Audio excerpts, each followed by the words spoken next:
രാഹുലിനെതിരായ BJP CPM വിമർശനങ്ങൾക്ക് പ്രതിരോധമൊരുക്കാൻ UDF ഉന്നതതല യോഗത്തിൽ തീരുമാനം. വയനാട് സ്ഥാനാർത്ഥിത്വം വർഗീയവൽക്കരിച്ച് പ്രധാനമന്ത്രി കേരളത്തെ അപമാനിക്കുകയാണെന്ന് കെ.സി. വേണുഗോപാൽ കുറ്റപ്പെടുത്തി. സിപിഎം വിമർശനങ്ങൾ മുഖവിലക്കെടുക്കുന്നില്ലെന്നായിരുന്നു യുഡിഎഫ് നേതാക്കളുടെ പ്രതികരണം. രാഹുൽ ഗാന്ധിക്കെതിരെ ബിജെപിയും സിപിഎമ്മും ആക്രമണം ശക്തമാക്കിയ സാഹചര്യത്തിലാണ് പ്രതിരോധ ആയുധങ്ങൾക്ക് മൂർച്ച കൂട്ടാൻ കോൺഗ്രസ് ലീഗ് നേതാക്കൾ ഉന്നതതല യോഗം ചേർന്നത്. പ്രധാനമന്ത്രി നരേന്ദ്രമോദിയുടെ പ്രസ്താവനയോടെ രാഹുലിന്റെ വയനാട് സ്ഥാനാർത്ഥിത്വം ബിജെപി വർഗീയ പ്രചരണത്തിന് ഉപയോഗിക്കുകയാണെന്ന് യോഗം വിലയിരുത്തി. കശ്മീരിലെ ബിജെപി PDP ബന്ധം ചൂണ്ടിക്കാട്ടി ഇതിനെ പ്രതിരോധിക്കും.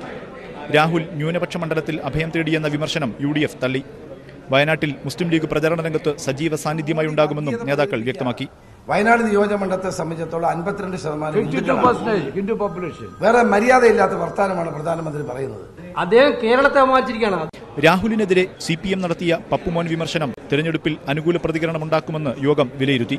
രാഹുലിനെ വിമർശിച്ച് CPM ജനാധിപത്യചേരിയെ ദുർബലപ്പെടുത്തുകയാണെന്നും പ്രചരിപ്പിക്കും. ഈ തെരഞ്ഞെടുപ്പിൽ ആശയപരമായ ദാരിദ്ര്യമാണ് CPM നേരിടുന്നത്. ആരാണ് ഇവരുടെ നേതാവ്? എന്താണ് ഇവരുടെ പരിപാടി? ആരാണ് ഇവരുടെ പ്രധാനമന്ത്രി സ്ഥാനാർത്ഥി? ഒന്നും അവർക്ക് വ്യക്തമായി പറയാൻ കഴിയുന്നില്ല.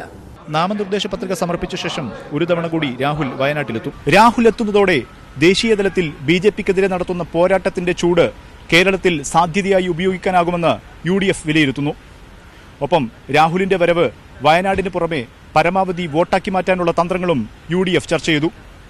കോഴിക്കോട് നിന്നും സനോജിനും സ്വരൂപിനുമൊപ്പം മുഹമ്മദ് ഷഹീദ്, ന്യൂസ് 18.